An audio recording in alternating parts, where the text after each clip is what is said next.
Right away, we bonded over music. Hip-hop, electronic, beatboxers we like. And it took me some getting comfortable with him a bit, but I beatboxed and he seemed impressed. He actually kind of wondered why I didn't say anything earlier, because the first day I met him, we went to Coney Island. He brought his sound system and met up with some rappers there. I was just taking photos at the time. The thing is, I'm very amateur at beatboxing in the scope of things. I'm okay, but I don't take it seriously enough. Zord's on this other level, though.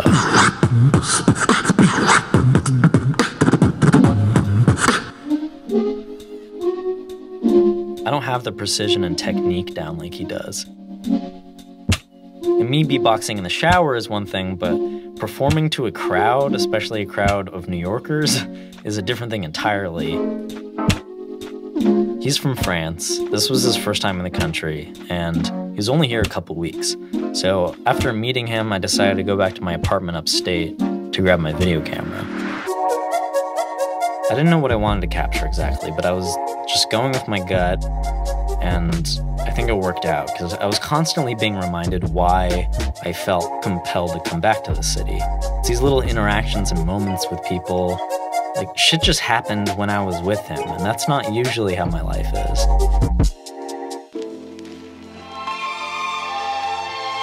He knew enough English to get by, but he really just talked to people through music.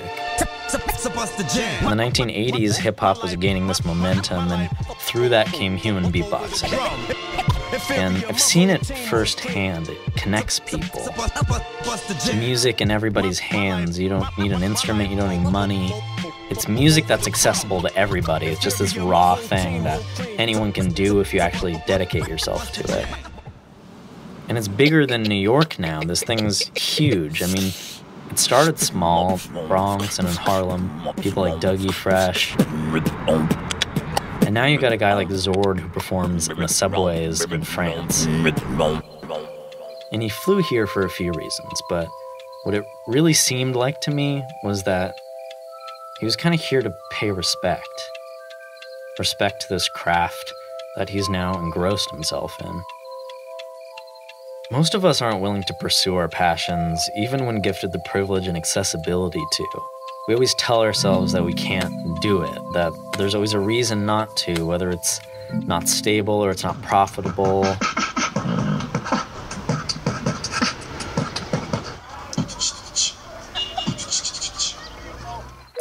But I meet this guy, right? He's breaking the bank just traveling here, so he's practically broke, relying on street performing to buy permits and chicken over rice. He knows just enough English to survive here, but not a lot more than that. Most people would characterize this as being reckless. But fuck that. He has it more together than most of us. He's actually doing what he loves, something he's passionate about, making honest human connections with people. I mean, being here was significant to him. He'd tear up because he was overwhelmed by just physically being in the city. New York was this romantic thing to him. And it was infectious how emotional he was. I mean, I've been in this city a handful of times at this point, but it was different around him. It felt like I was seeing New York for the first time again. Je suis venu à New York, j'ai vu New York, et j'ai joué à New York. Le beatbox que je pratique, cet art qui est né ici, dans les rues du Bronx, m'a permis de lutter contre le syndrome de Gilles de la Tourette, que j'ai depuis l'âge de 8 ans. Mais quand j'ai commencé le beatbox à 15 ans, ça m'a permis de canaliser l'énergie négative du syndrome et de la transformer en énergie positive du corps à travers le beatbox. Et donc, mon rêve est réalisé dans le sens où je suis venu jouer cet art là où il est né. Et je trouvais que c'était une belle façon de remercier cet art qui, lui, m'a aidé à devenir quelqu'un de bien. Sans cet art, ma vie n'aurait pas été la même. J'ai réalisé mon rêve. Ça y est.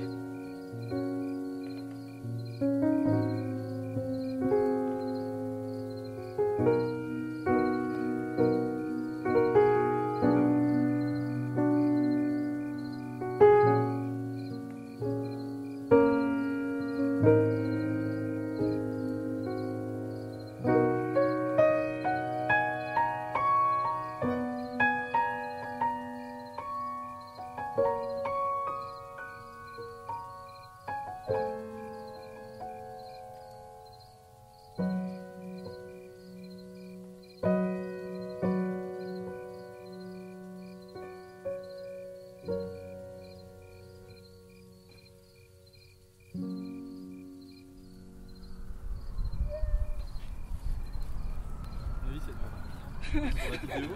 Enfin, ça rend bien en vrai. Ah, c'est bien le prendre. Ça rend bien en vrai, mais je sais pas sur la vidéo. Ouais. Non mais attends, non. Ça fait pas. Là, ce qu'il fait dans la main.